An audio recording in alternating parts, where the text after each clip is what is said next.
I've tried to do today is bring some simplification to how to integrate meditation and its benefits throughout your day, so that when you get to the end of your day, you can really feel centered or calm or whatever it is that you set your intention for. And right now, before we get started, I'm curious if you could put in the chat, what is it that what does winning the day look like for you? What is that one word that kind of comes to you with regards to winning the day? So at the end of the day, what do you feel? Do you want to feel peace? Do you want to feel calm achievements? Presence of mind. Very good. Okay, great. Followed my priorities. Yes, not getting distracted by the shiny objects that cross our path during the day. Productive and in balance. That's great. Okay, excellent. Well, I'm gonna start a presentation here, and we're gonna carry these visions of the future of the day with us. I'm gonna try and see this all together. Let's see. Okay. All right. Well, first things first, we're going to start. I just want to mention briefly about taking notes.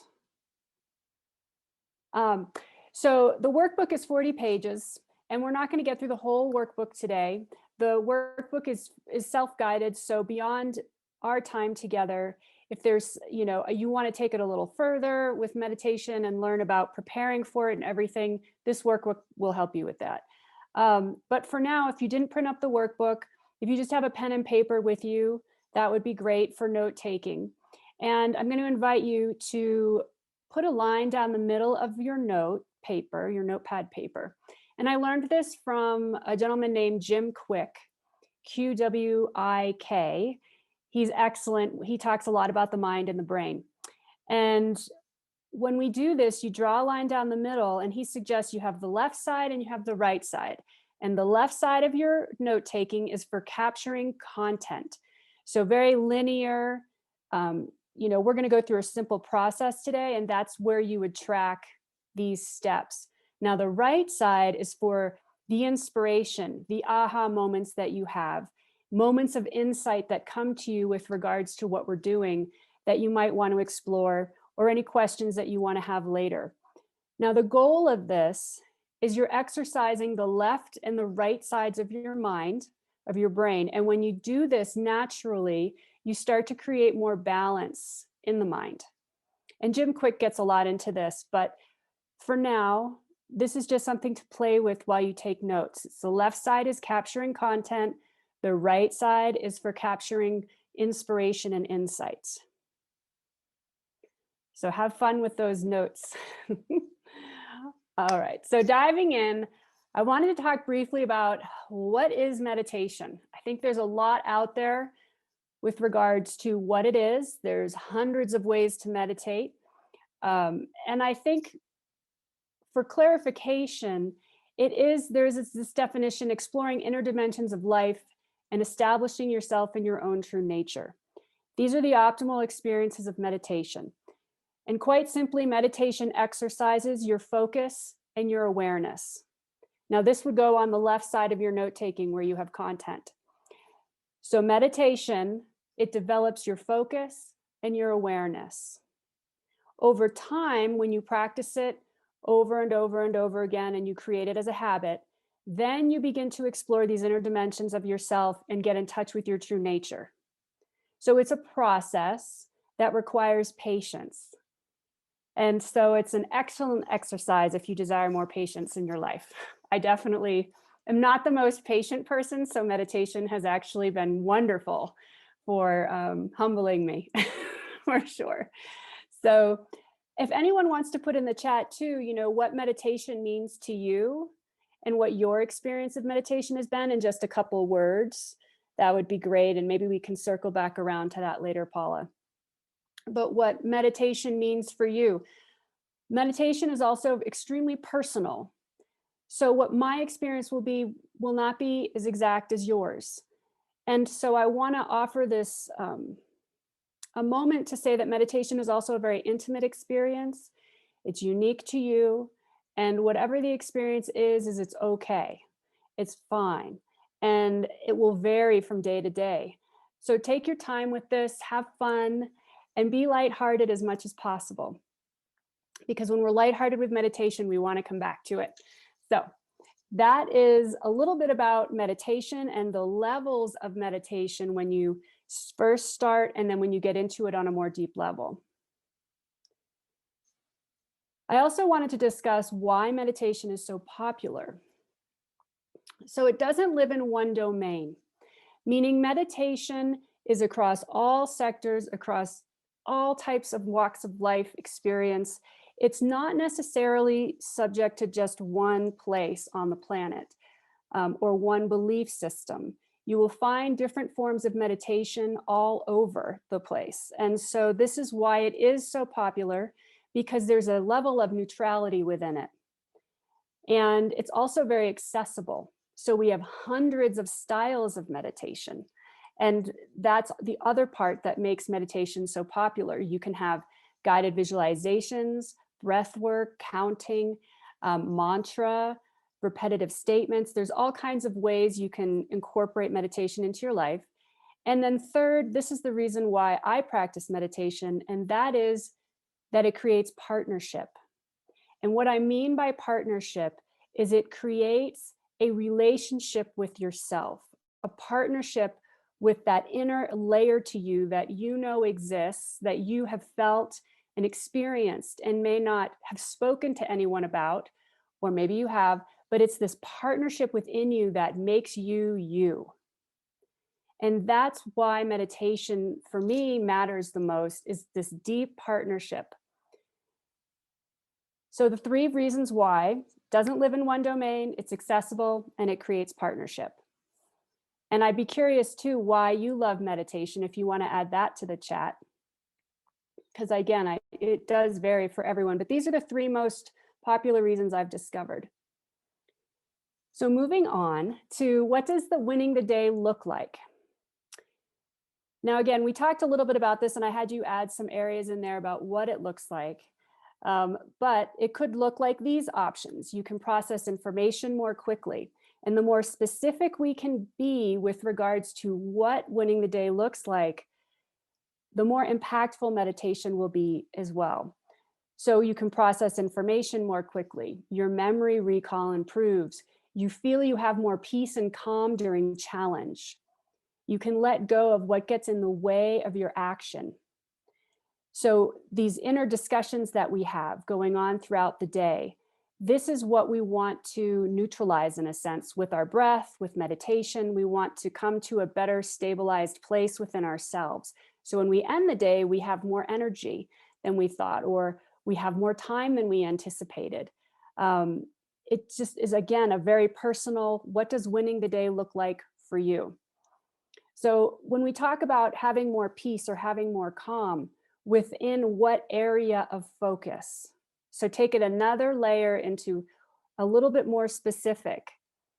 So if you want to take a moment in your notes, and you can put this on the right side, within winning the day and that level of peace or calm or centeredness, maybe get a little more specific within what area do you want to feel that in? Do you want to feel more peace physically?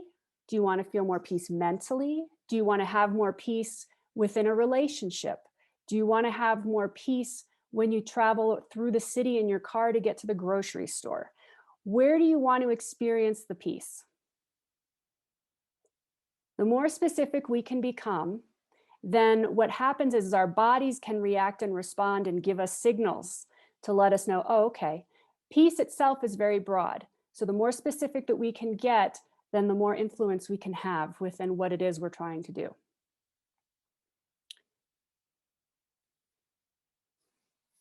I'm just going to give you all a few minutes, or not a few minutes, a few seconds, to just write down more specifically what it is for you. I can honestly say for me, with what winning the day looks like is having energy at the end of the day. So to have energy and time and feel like I have the attention span to do other things that aren't work related, to be more creative, to go for a walk, to watch the sunset, to have a conversation, to have the energy to do something else that isn't so mental, but more relaxed and physical. So that's only my personal desire for winning the day. If I still have that at the end of the day, I feel like I had a good balance of what I was doing. So for you, it's taking this time to say, okay, this is what it looks like. This is how I want to feel. It's helpful with regards to how you can track whether or not it's working for you, the meditation. Okay, so next, I'm really a big believer in the fact that having quick go-tos is an important element to success. So when we go day to day, we were talking briefly earlier about these little shiny objects that can distract us from our focus. And these little shiny objects could be in the form of a news clip, something you hear on the radio, could be something you hear someone, overhear someone say in a store. Anything that comes in that distracts you and causes you to get off track. Maybe it causes anxiety or stress or concern or confusion. So the idea here with a one word is, what's your one word for meditation? What is the one word that you want to lean into as your why for why you're here? Why do you want more meditation in your life? Why are you willing to exercise it and learn about it, implement it more? What is it in one word that pulls you or draws you in? Now, we can come up with lots of different one words, but I'm going to invite you to think about a word that moves you. So if you think of, well, my one word is peace.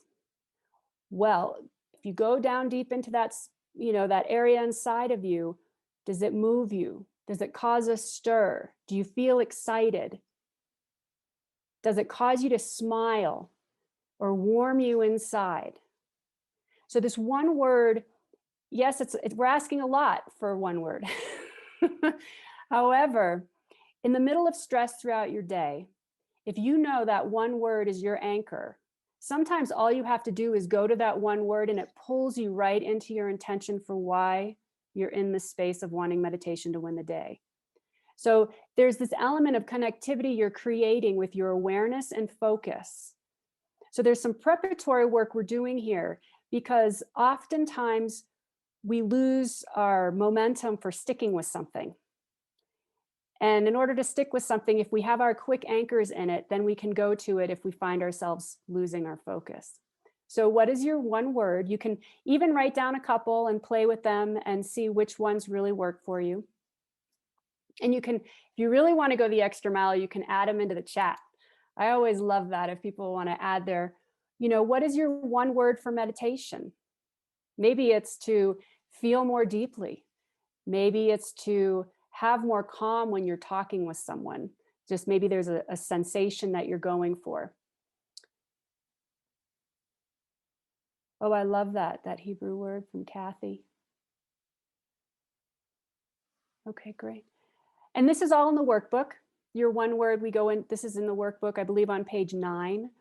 Now this is also in the workbook on page 9. What attitude will you choose for success?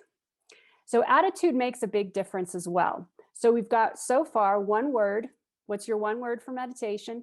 And now we're going into, what's your attitude going to be? So having an open mind is great, for what meditation can deliver. But when you're practicing meditation, and maybe every morning you spend 5 minutes or you go to the web page that has some of the meditations for you all to listen to, what attitude are you going to adopt as you move through this process? So the list is, be joyful. So that's one attitude. Are you going to approach the meditation with joy? Are you going to approach the meditation with acceptance? So acceptance for what is, what comes, what you let go of. Or the third attitude is Be loving towards yourself. Have compassion. We're all doing our best. We really are, the best we possibly can in each moment. So I think it's important to have that loving attitude. Loving ourselves is a very powerful, powerful process. Acceptance of who we are. So be joyful, be accepting, be loving, be blessed. And then the last one is be grateful.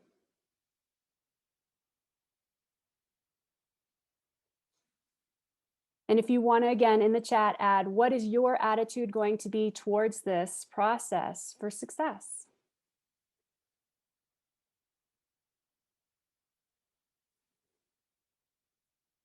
And this would go on the left side of your column, content. And what would go on the right side is maybe an insight you had about the attitude that you chose. Maybe there's a surprise that you thought you might choose one, but then once you saw the whole list, you actually went for another. So right now we have your one word for meditation, and we have the attitude that you're going to carry as you move through this experience.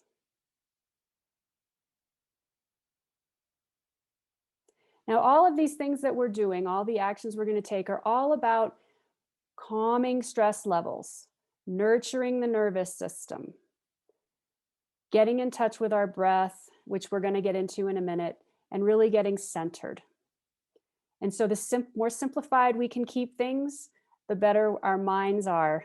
They're a lot more quiet. So we're working for one. So right now we have 3 words going. We have your one word, and then we have those 2 words for which attitude you're going to choose.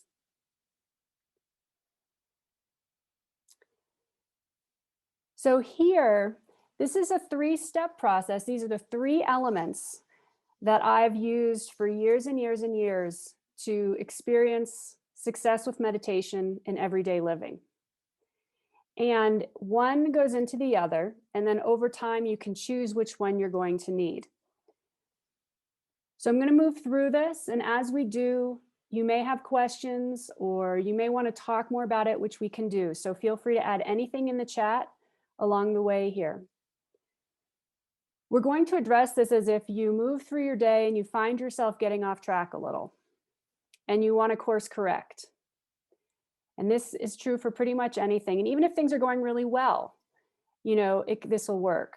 So first and foremost, if all of a sudden you find yourself on track and you want to get back on track and you feel a little stress inside or a little concern, maybe it's anxiety, maybe it's, looped patterned thinking that you can't quite seem to put an end to. The first step is relaxation. And I don't mean go get a spa treatment, although that's wonderful. But what I mean by relaxation is going into a place where you can find your breath and get centered. Because when we are relaxed, we are more in connection with the truth. When we are not relaxed, then we tend to lean into patterns that we've been leaning into for a very long time. And when you want to win the day with meditation and triumph, it's all about doing things differently. It's about being willing to evolve. And so relaxation, it nourishes your nervous system, it nourishes your heart and your body, but it also will be revealing to the real reason. So we may think, oh, I'm upset with this because I'm confused. But then if you take a moment, get in touch with your breath, and then say, okay, well, why is this really bothering me? Well, it's because I don't have enough information. I need to get more information. So you can see that the layers will go deeper and deeper so you can uncover what it is that's really throwing you off track. The second is request. And we've been working a little on this since the beginning of this presentation, which is requesting and setting your intention. So let's start with, if you're in that relaxed stage and you realize, okay, I want to feel more centered. I want to get calm. Well, your request is that exact piece. I want to feel more calm. I want to feel more centered so that I can be more productive, be more present for my family, have more energy. So the request is a very important piece Because if we don't know what we want, then there again is no anchor for action. And it's a huge piece within meditation. So while we're relaxing, we're coming to the truth because we're talking about winning the day here today. So we're not talking just about how to meditate. We're talking about how to get through a day that has a lot of pieces coming in. So we want to relax first. We want to get clear on our intention, which is the request area. And then the third is resource, meaning coming back to yourself. So often we'll look outside and we'll do a Google search and we'll say, okay, well, I'm feeling this. So what is Google going to tell me to do? And while Google has wonderful information, we also have our own internal navigation system. And so the more and more that we get in touch with what we need, we know the best decisions to make for ourselves. And sometimes that's the hardest thing to do. So I invite you to play with these. We are going to play with them here in a minute. So the first is relaxed, second is request, third is resource. Resource is returning to yourself. You are the source. Your actions are the beginning. So I invite you now, we're going to get into practicing this. So with relax, I invite you to put down your pens. We're going to do a little micro practice here. Get comfortable in your chair and make sure your feet are on the floor and soften your eyes. And if you want your eyes to stay open, if you feel that's more comfortable for you, I invite you to relax your eyes about 30 degrees on the floor. Take a nice deep inhale through the nose. And if your tongue's pressing on the roof of the mouth, on the exhale, drop the tongue down and let go. And do this a few times. Inhale through your nose and see if you can feel that inhale come in, fill your chest, and also fill your belly. So your belly relaxes. So the whole breath comes in, everything expands. And then when you exhale, everything relaxes. Your palms are face down on your thighs. And you're simply inhaling for as deeply as you can, and then exhaling as deeply as you can. Relaxing the muscles around the eyes. Relaxing your facial muscles. And paying attention to your breath.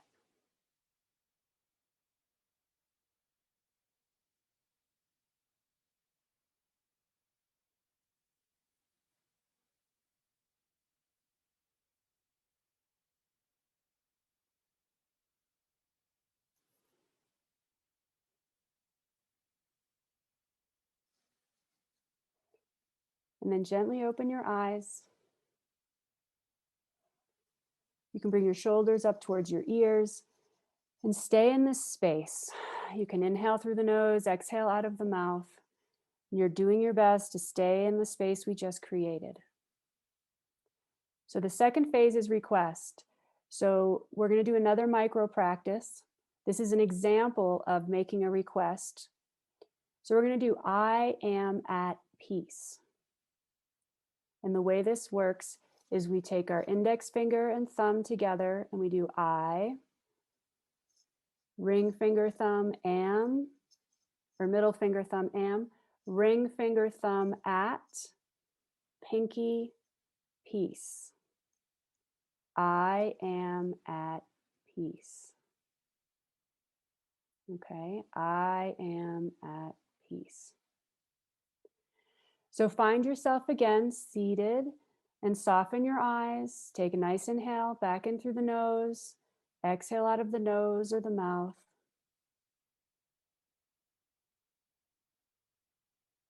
And when you feel that centeredness, go into I am at peace. I am at peace. I am at peace. And keep breathing and doing this at your own pace.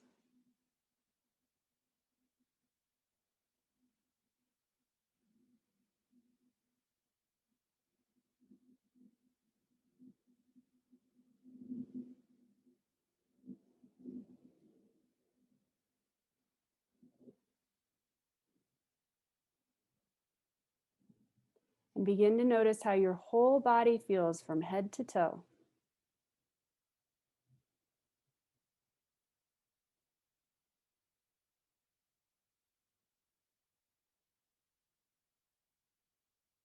And staying in this space, keeping your eyes soft or closed, we'll go to the third, which is resource, which is to rest in your center. So resource means returning to your core, to you. So this is a version of how to get into that meditative place, how to recenter. We did this all in under 5 minutes. So we first relaxed, we inhaled and exhaled, gotten in touch with our breath, we relaxed. And then the second was we made a request, which is I am at peace. That's what you're requesting of your nervous system, of your body, of your experience. And then the third is resourcing, which is resting in yourself and coming back to yourself and not allowing the external world to dictate how you're going to move next. So you stay really nice and aligned with how you feel and what you need. And as you do this over and over again, this practice becomes more and more robust. But this is something to play with and to practice. So if your eyes are closed, you can gently open them. Maybe take a moment to put a few notes on your notepad on the right side for insight, inspiration. And maybe on the left side, you can incorporate any actions around these 3 steps: relax, request, resource.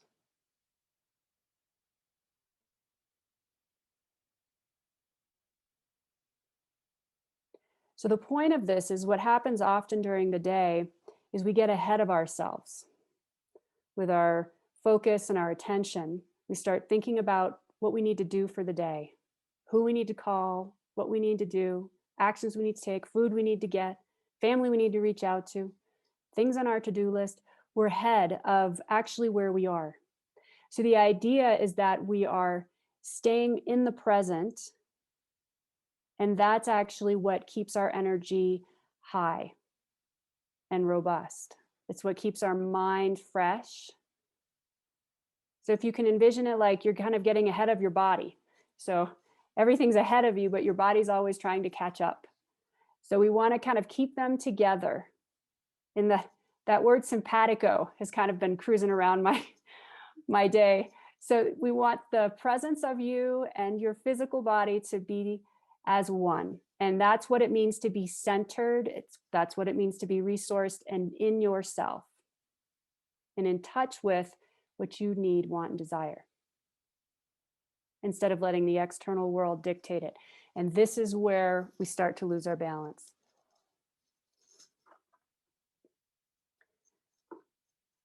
Okay. We've just reviewed this. So I wanted to dive in a little bit into these 5 areas that I have found can trip people up a little bit into following through with their process. Because this process, these 3 R's that we just covered, these 3 essentials, we want to have fun with these things and be lighthearted. And sometimes we can get very serious about what we want to do and accomplish. And while that's important, it's good to be focused. I also want to bring to light what we can do subconsciously just by nature, just by who we are, that could get in the way of the benefits of meditation. The first is too much concentration. So if we go beyond our capacity, if we want to go farther than we really are, then we can get into, you can find yourself in this hoping place. And so we want to make sure when you're practicing this that you trust where you are in the moment is exactly where you need to be.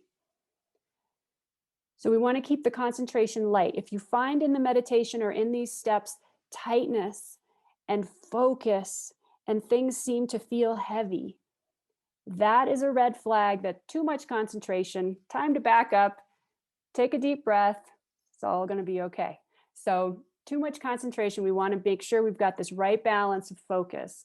The second is too many goals and expectations. So it's good to have goals and intentions, but if we have too many, then it can become confusing and unclear. So in the beginning, we came up with this one word for meditation. We picked one attitude, and we want to allow these to unfold however they're going to unfold. If we place too much expectation, then it's like, if you plant a seed and you have an expectation for that flower to be awesome, and then that flower comes up and you've been watering it and nurturing it for months, and then it blooms and you're like, wait, that wasn't as big of a bloom as I thought, or maybe it's outrageously beautiful. You want to allow it the freedom to be what it is. So that's what I mean by too many goals or expectations. We don't want to have too many. We want to keep it very simple and open. Too serious.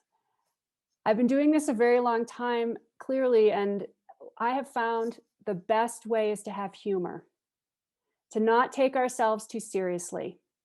When I sat with my 95-year-old grandmother, the first time I was going to publicly speak, I remember I was visiting her and I was telling her about all I was going to do and everything. And I said, do you have any suggestions for me?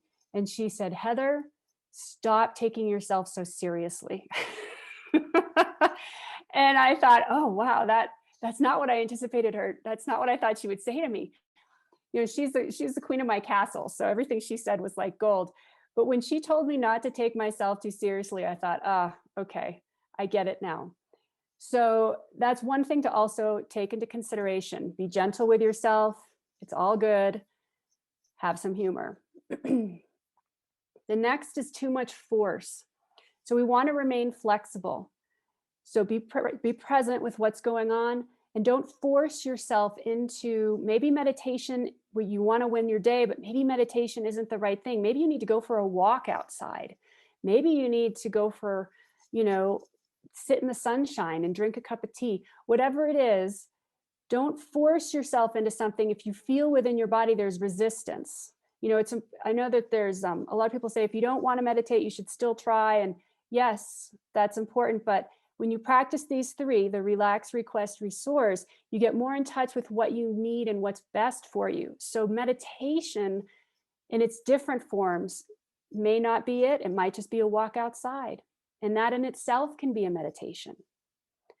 So the idea here is be flexible, be agile. And I can honestly say, and I would imagine most would agree, the way life is right now, being agile is very important, being flexible. So this is a good example of that. And then the fifth is too much imagining. So I've worked with a lot of people with regards to meditation and guided visualization and everything. And we can create kind of pies in the sky and allow our minds to create these outrageous experiences and everything. And that's very nice. However, I want to really encourage you to keep it real.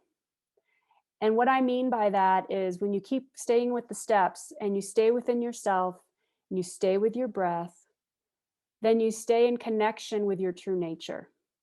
And you stay out of the hoping and the imagining and the dreamland states. So too much imagining. If you find yourself going off into never, never lands and wonderlands, and they're not actually making you feel grounded and anchored and strong, revisit the practice and see and double check if it's the right practice for you. Because you want to make progress. That's the idea here. We want progress. So if you have any questions about any of these, put them in the chat, or again, put them in your notes and be thinking about this. But this type of content right here is all on the left side. It's all content that you're thinking about. And if you have any ideas about maybe how much you might have too much concentration, maybe there's an aha about that. I can say the force part, the too much force, that is something that I had to work on, because I am one of those people that I want to be a good student and I want to do a good job and show up for everything and not let my teacher down and all these things. But I was forcing myself in ways that I wasn't ready. I was trying to meditate for longer periods of time and I would be exhausted by the end, or I'd end up in more confusion than when I started because I was trying to push farther than really where I was. So the force piece is something I had to just take that foot off the gas, humble up, and realize, everything takes time. And it's caused a much deeper appreciation for the practice, which, is why I'm here today. So, it's important to be honest with yourself about, okay, well, which one do I want to watch out for that I tend to lean into? So you can kind of watch yourself and see what you need to work on. I wanted to also cover, how do you know if a meditation is right for you? So my meditations may not be right for you and they may be perfect for you. It's a personal preference. So I want to encourage you to look at these three things whenever you approach meditation or you try different types of meditation, that it feels accessible to you. And what I mean by that is it's not a huge ordeal for you to make it happen. And every time you get into it, it just doesn't feel like it's drawing you in and you want to grow and expand. So the approach that you choose should be very accessible to you, very simplified. And the second is, it's simple, but it pushes your edge because you want to grow. Whenever we decide to invite meditation into our lives, it's because we're wanting to evolve some area of our lives. So the process should be accessible, simple, but still pushes your edge a little. And the third is, you feel empowered. You feel sovereignty. You feel strength. You feel like you have some element of interaction with what you are creating. So feeling empowered is very important. You don't feel dependent on the process. You feel very independent, self-reliant, and yet in partnership with the process. So feeling empowered means different things to all of us, but I encourage you to be having that experience. You want some empowerment when you're going into meditation or whichever approach you're choosing. Now, establishing next steps. So within the workbook, there is an area for this in the back that talks about, what are you going to do? So maybe in your notes, you can talk about or write about briefly, what are your next steps going to be? What is it that you're going to, how are you going to start incorporating this into your life? Are you going to get up in the morning and set a timer and say, okay, from 7 to 7:10, I am going to approach this process and see if I can have influence in my day? What about this experience are you going to take action with? Maybe it's within those three areas: relax, request, resource. Maybe one spoke out to you as probably maybe going to offer a little bit more challenge than the others. Maybe relaxing and getting to the truth of things is a little more challenging due to environment or the pace of life. Maybe resourcing is actually more challenging. So whichever area, that you want to start really working on and evolving, maybe that's your next step. It could be that you want to get a candle. And when you get a candle, when you light the candle, that can be your moment of when okay, I'm going to practice this meditation for 10 minutes. So that whatever it is for you that encourages this action.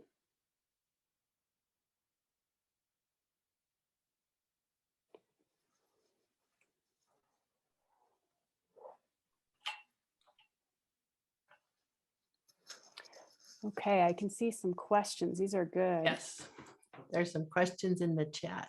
Yeah. So, and what time do we have? How am I doing, Paula? you're doing great. It's not even 12:20 yet. So, but okay. Are you ready to open up for questions, or you want to? Yeah, I think and then I just have what to do next.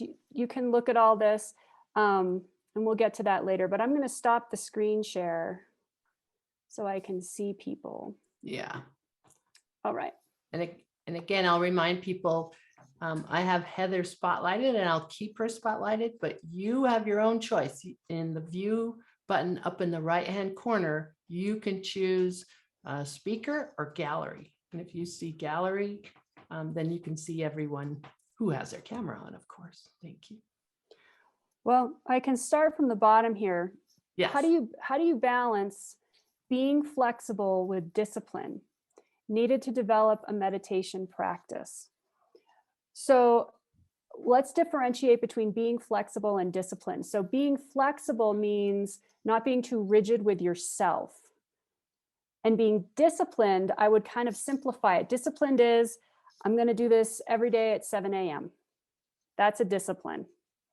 Being flexible is, maybe it's this meditation I should try, maybe it's this other meditation, but that's what I'm talking about with regards to flexibility and discipline. Discipline is commitment.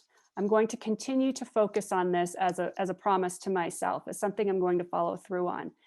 Flexibility is regards to, okay, today wasn't the easiest day, maybe tomorrow will be better. So there's that agility that we talked about. So that's what I mean by being flexible versus discipline. Discipline equals commitment.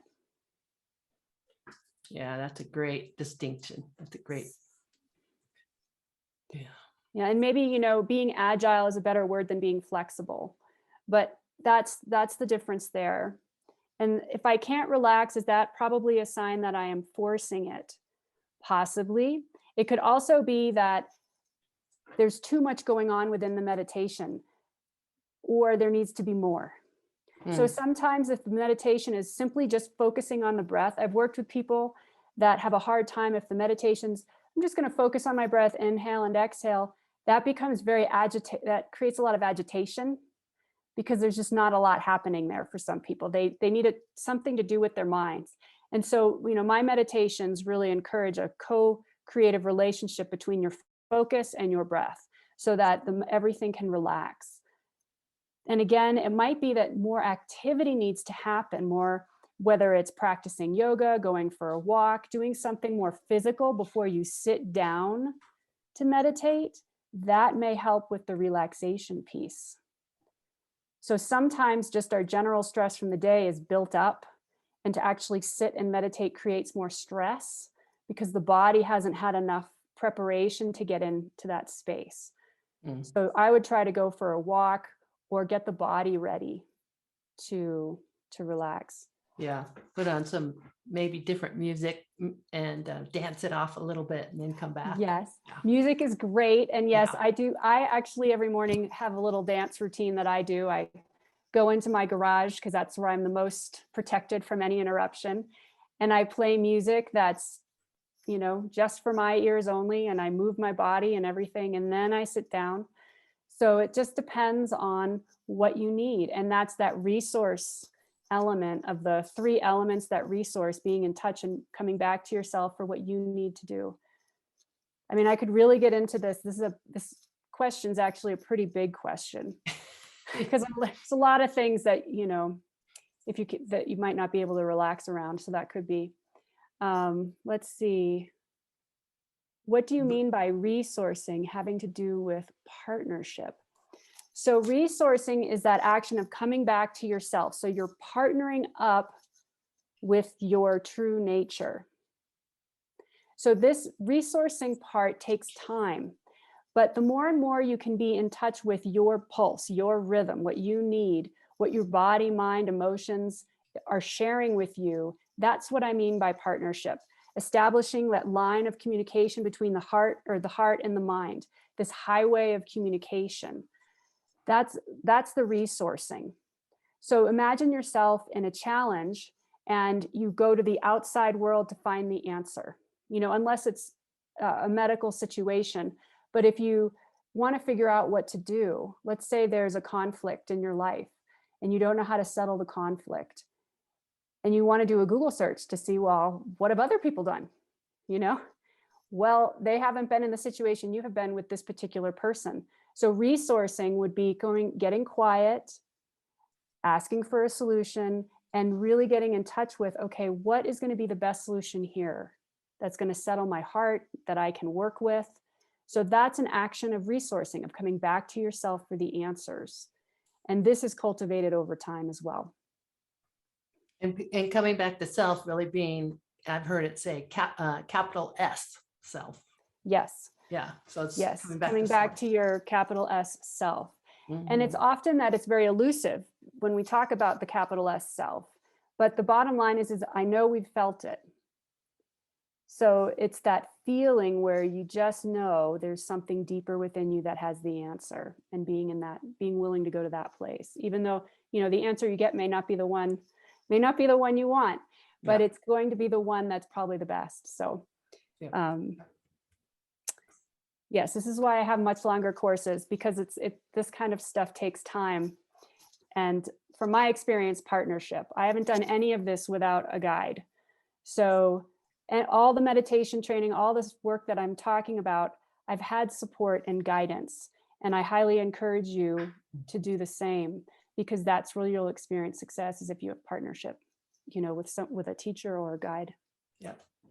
And we'll go back to your last slide after we're through with Q&A, because that Oh. can be one of the helps with partnership. So Yeah, and also just to share with everyone who's here, even beyond this presentation, you can always email me with any questions, any thoughts. Don't hesitate at all to just to reach out with any thoughts or questions or insights. yeah. Okay, when I try This to question's great. This one I hear a lot. when I try to meditate, I fall asleep. What am I doing wrong? Yeah. Well, let's see. Could be the wrong time of day. And I know this is going to sound funny, but it could be how much food is in your belly. So sometimes when we meditate on an empty stomach, we'll have more energy than if we meditate on a full belly. Or if you meditate about an hour afterwards, your body is digesting and processing food. And so that can actually require energy. So it's a little harder to focus. And so we tend to sleep or fall asleep. Another one could be you're actually tired and you might need to rest. So an alternative would be yoga nidra. And that I don't have on the webpage, but maybe I should include a yoga nidra. Yoga nidra is laying down on the floor. It's a guided visualization meditation, and it's okay if you do sleep, but what it does is it brings harmony and balance to your body and rejuvenation. So yoga nidra is wonderful. I'll try and get that onto the webpage for you guys to explore. Let's see. So time of morning could be that there's too much food in the belly. Could be that you need to explore a different style of meditation. Yoga nidra could be a good start. And it might be the wrong person. If you're practicing, and also with meditation, what I mean by wrong person is if you're listening to meditation and the person's voice puts you to sleep. That's another element, that the tone of the voice, like I have a tone and not everybody loves my voice, I'm sure. So it's the tone sometimes can cause people to sleep. That's another one. I'm trying to think if there's something else. Yeah, I have that tone of voice I think is really important. I won't say who it is, but it's a really famous person who does great meditations. But when he does it, I fall asleep every time. Mm-hmm. And so I started to use it when I couldn't sleep because it really put me back to sleep. But it's just the voice. I mean, when I attend your meditations, I don't go to sleep at all. And it's pretty early on Sunday morning. So it could be. Yeah. Yeah. Ideal times for meditation it is in the morning. That's pretty ideal for sure. But again, if you're not a morning person and you're more of an evening person, that might be a better time. I mean, someone in my meditation group, she starts to wake up at 7 p.m., and that's her time. And for me, I'm ready to, definitely settle down by 7 p.m. So, because I'm up at 4:30. So I think it just depends on your clock, your own clock, but food, I will say, does definitely play a role in meditation. Yeah.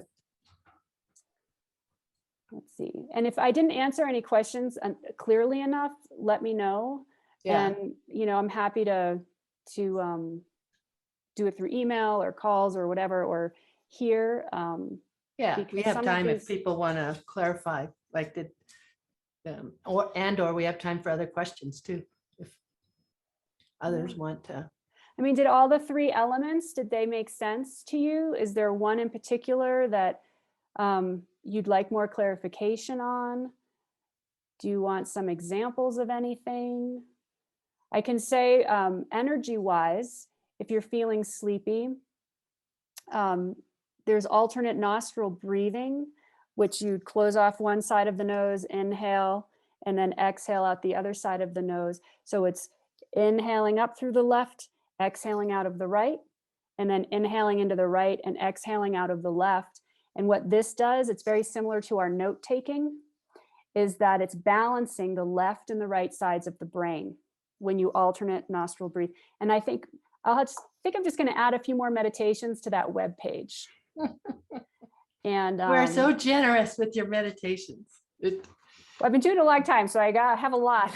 Yes. But the alternate nostril breathing would be really great for balancing your energy, especially if you've had a really long day mentally, a lot of mental focus, and you want to settle the mind and relax your body. The alternate nostril breathing is an excellent one, especially for the end of the day. Okay.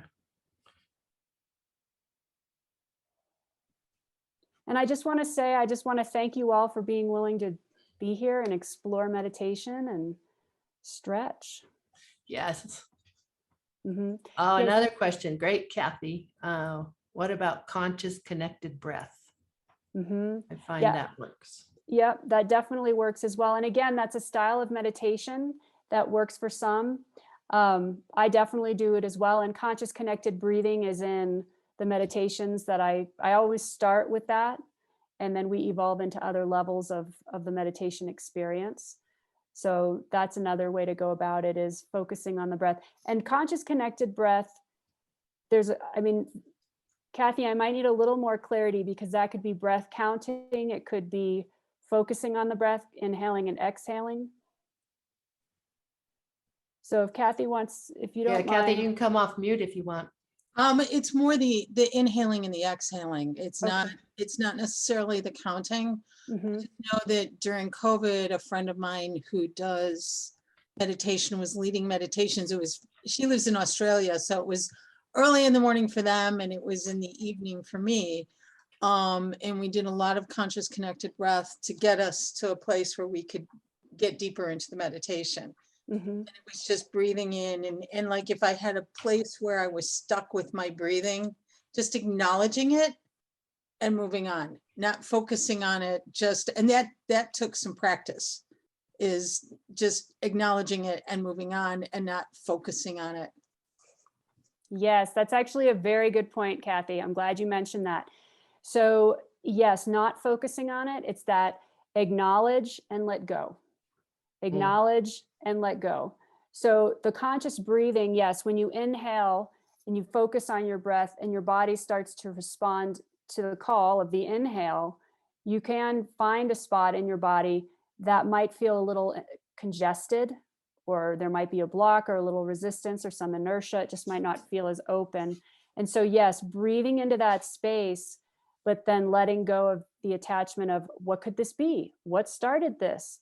Oh, it's because I did this thing yesterday. I shouldn't have done that thing. So we want to just let go of all that and just focus on observing and letting go.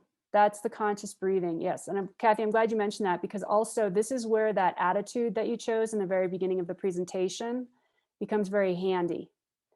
So if you get stuck in this conscious breathing process and you kind of start finding yourself spinning around in that eddy of thought, go back to the attitude that you want to hold. Oh, I'm going to be accepting. That's my attitude, is acceptance. Mm-hmm. And then move on. Oh, I'm going to be more loving towards myself. Okay. And move on. So sometimes the attitude that you want to bring into it can help you move through it so you don't get stuck in those spaces.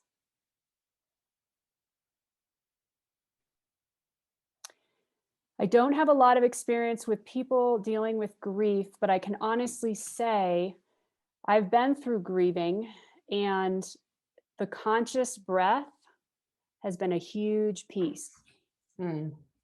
Just doing that. And then also putting my hands on my chest while I'm breathing and putting a little pressure. So you can really feel the push on the chest. And as you inhale and exhale, you do your best to relax. So I'm just trying to think special suggestions. I think what I'm going to do is share with you what I recently did for grief. And this might be something that is helpful. My yoga teacher of 20 plus years recently passed away in January. and it was unexpected and it was very difficult for her. It was a challenging time for everyone. And so when I got the news that morning, I mean, we kind of all expected it, just didn't know when. And so I got the news, and for some reason I decided to sit down and write her a letter. And it wasn't a letter of, it was more of a letter of reflection around all the things that I had learned from her and what I wanted to carry with me in my heart moving forward. So it was a love letter, it was a letter, but it was also a reflection of my relationship with her and the wisdom. And after that, I went into conscious breathing, and I went into the hand over my heart and really doing my best to stay with the feelings and to let them flow. And from there, I continued to grieve, but the grieving wave, it moved through me from writing. And so I don't have a lot of experience specifically with grief, but I can say I've experienced grief, and outside of meditation, writing about the wisdom that was yielded from that experience was really what got me through a few things. And then last weekend, then my husband suggested I share it. So I shared it with her sisters, and then her sisters asked that I read it at her memorial. And so the letter went on to have a life of its own and really offered other people to heal and move through. So you never know, but if you write about it, sometimes that can be really helpful. So I hope that's helpful to share. That's very helpful. In these times, I mean, especially with COVID, last year we did an event just on grief, but I think that everybody in some way with what's going on in the world and what's been going on in the world has some level of grief of something. We are all grieving, so that's very helpful. Yes, I have to be honest with you. The attitudes are very important, because I'm not immune to watching the news and listening to the radio and all the things. And but I still get up in the morning, and even though my heart feels heavy or sad, I acknowledge it, I move on from it, and I am going to stay with keeping myself healthy and active and strong, because that's what I have the most control over. And so I acknowledge things, I don't ignore them, but I also don't let them influence me enough into inaction. Yeah. Not being impactful. So we have, yes, I have done similar writing with the loss of pets, what they gave to me. This, however, is the loss of a special person. Okay. Well, I hope writing a letter to that special person is helpful. And another thing I've done too is planted a tree. So that was something else I did with the loss of a special person. And I've had other friends do this, and then they visit the tree in the morning with coffee, and, they just kind of have that experience with the tree growing and blooming. Yeah, that's a good idea too. Yeah. Yeah. All right. Other questions, comments? I have to say, while people I'll ask one. Resource was a little iffy for me, but then when you said ask for a solution, if you have a really thing that's troubling you, then when you get to resource, you ask for a solution. That clarified it for me. So. So yeah, to hear those internal messages, I think that's really important. Those internal messages want to communicate with us, but sometimes whatever that message is, it's not going to be comfortable or whatnot. And so we kind of push things away.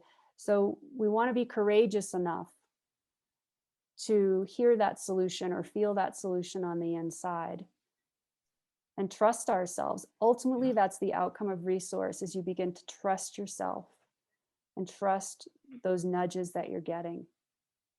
Yeah, trust the nudge. Yeah, exactly. Yeah.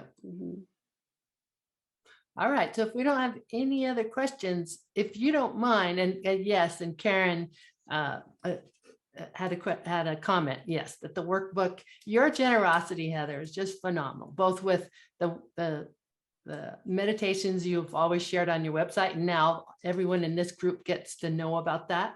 I carry Heather wherever I go on my phone, and I access her meditations almost on a daily basis. I sometimes do a little 5-minute insight one, but other times I have the luxury of just your generosity. So we truly appreciate that. And then you gave us this great workbook.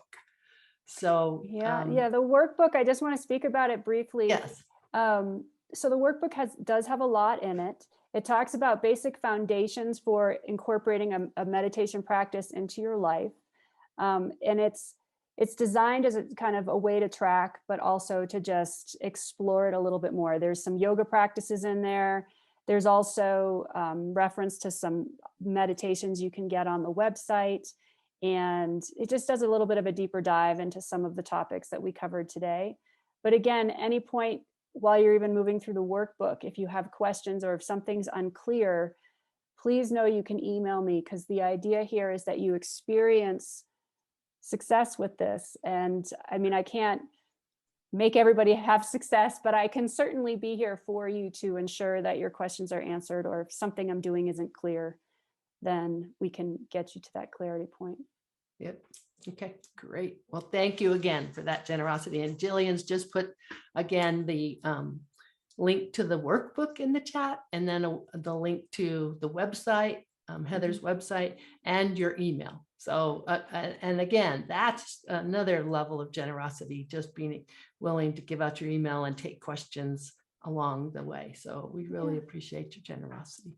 Well, I want to mention one last thing. I do have Sunday morning meditations that are free. Will you put your last slide up? Because was that on there? Let's see. Okay. Yes. So just briefly what to do next. So join our weekly bold arrival meditations and message list. So each week I send out a message to contemplate for the following week.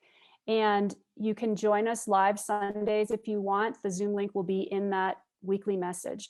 So you can, if you need a meditation on Sunday, that meditation is also designed for a way for you to practice something throughout the week. So it's an excellent support system at your fingertips. You can also 7:30 a.m. That's right. And if you are on the list and then you don't attend, but you want the recording, then you can get recordings of these meditations. And it's also an opportunity to ask any questions at the end. So those Sunday meditations and the messages are a good place to start.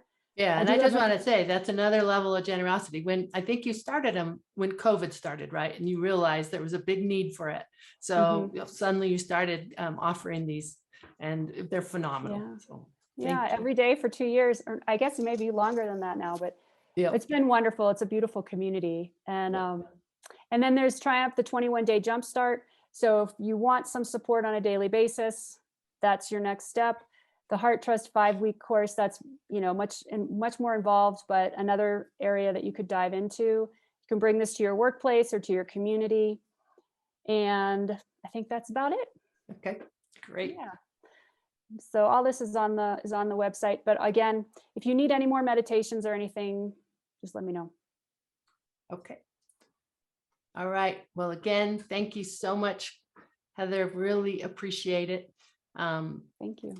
And hope that this will grow the community and teach everyone to get disciplined, be able to do something in their discipline that they've always tried. Because I know for years I had a discipline, but I didn't do very well at it. So, and I always, the one, they want the last slide up again. Then I know that one thing with Heather is that I used to resist, and that Sunday morning, I thought, wow, at least 20 minutes meditation. That was a long time for me to do meditation in the beginning. But with Heather, it goes fast. Before I know it, she's saying, okay, come back, move your fingers, move your toes, come back and open your eyes. And it always surprises me. So it's just a beautiful gift. So thank you. Thanks, Paula. Yep. Yeah, it's an exercise in connecting with yourself and having that connection be your vehicle for healing, for balancing, Yeah. Yes, Community. exactly. Yep. Well, we appreciate this and know that this recording will be available in a few days on our website / YouTube channel. So that's the better thing, is go up on our website and subscribe to our YouTube channel. That way you would be able to access this and all our previous courses that we've done over the last year and a half. This is the 10th one. This is the 10th learning event we've done. So that's great. So, all right. So let me go quickly to the last part of this. And the first thing is this, because we're, again, in Project Echo, what we do is, as being a partner with Project Echo, it is important that we build a case around what are we trying to find out, because it's teach all, learn all. And with Echo, we want to hear from you, right? Like there's been teaching, but there's also you teach us. So I want to say, you know, in New Mexico, at least, and I know this is true a lot into the rest of the United States, at least, that many people, a big portion of our population, is going to continue to work. Maybe want to. A lot of people have to continue working into their 70s to supplement their pensions or their Social Security income. So with that, New Mexico New is really working to create that age-friendly environment where you could come and we make it easy for you to engage and share your skills and wisdom, either in a volunteer capacity, for a reduced fee, or for a fee.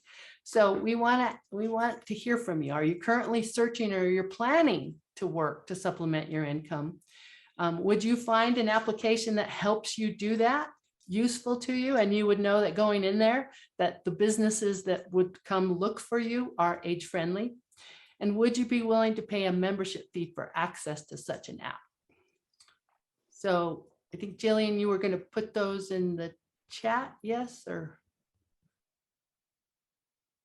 and if people could really give us, and I'll just pause a minute here to have people really give us that answer and that data here. We've been trying to say, we'll send you a survey later.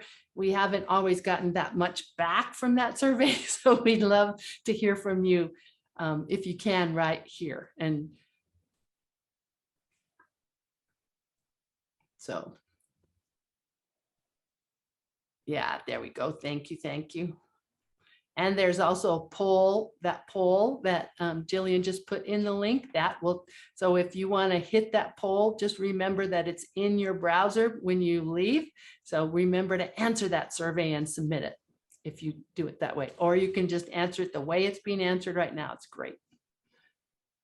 So 1, 2, 3. 1, are you currently searching for work to supplement? If you are retired or in your next endeavor, would you find an application that connects you to volunteer or work opportunities, makes it easy for you to do that? And knowing that coming in there, we've already vetted that the businesses that would come look for you are age friendly. And then 3, would you be willing to pay a membership fee of any kind to access that fee? And if you could give us an amount, like, would you be willing to pay $5 a month, $10 a month, something like that? Please let us know. Okay, I'll keep going. And again, the link is in the chat for that quiz. And if you can answer it that way, just please remember before you close your browser, because that's what happens to me too. I say, okay, I'm gonna take that poll. And then I close my browser and the poll is gone. And I don't answer it and submit it before I do that. So okay, so again, thank you, Heather. Resources are in the chat, and Heather's actually has it in her workbook also.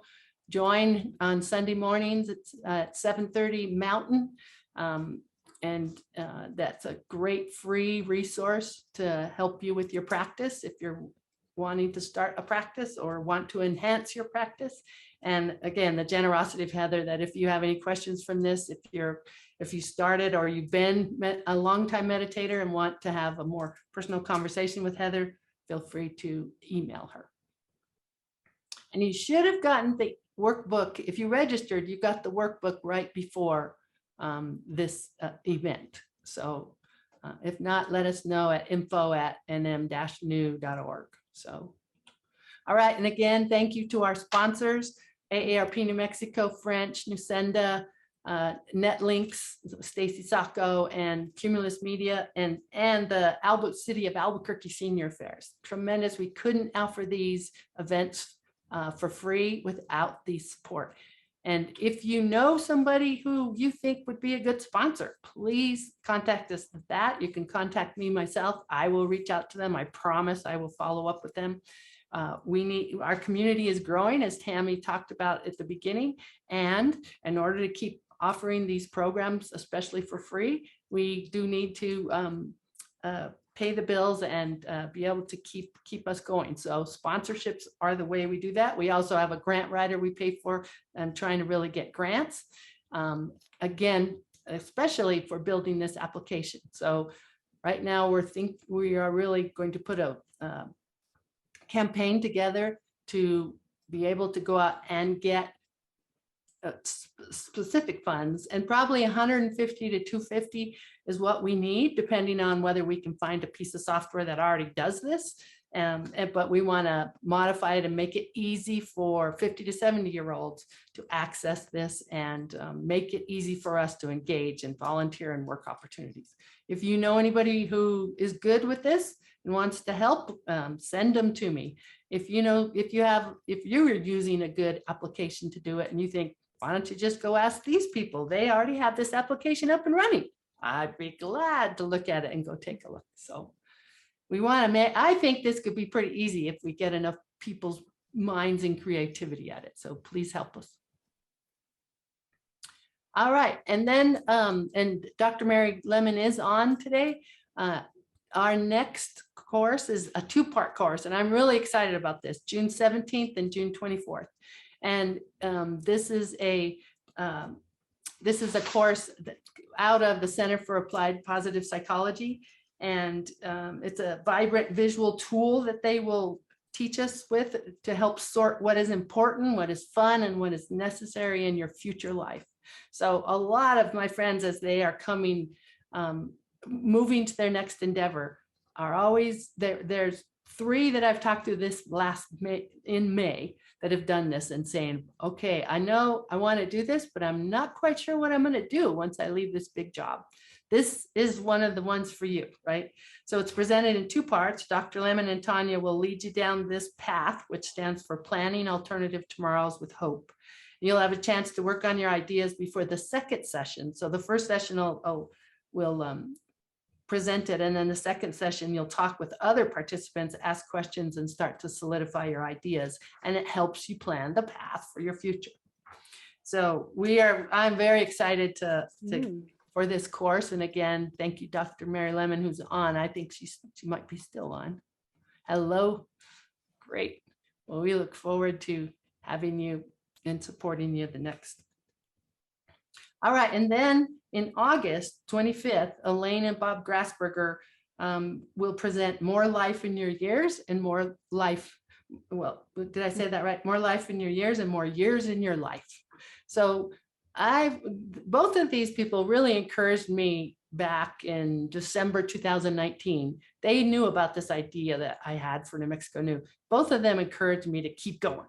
And Bob has been huge support and really worked a lot in the beginning with us on our idea with Tammy and I. So in this session, Bob is now doing a book study. So there may be another resource people can use. Like recently, they just did the Albert Brooks From Strength to Strength. If you haven't heard about that book, check it out, because it's a great book about moving from early years and the intelligence you have in your early years to your next years, and the different kind of intelligence we have.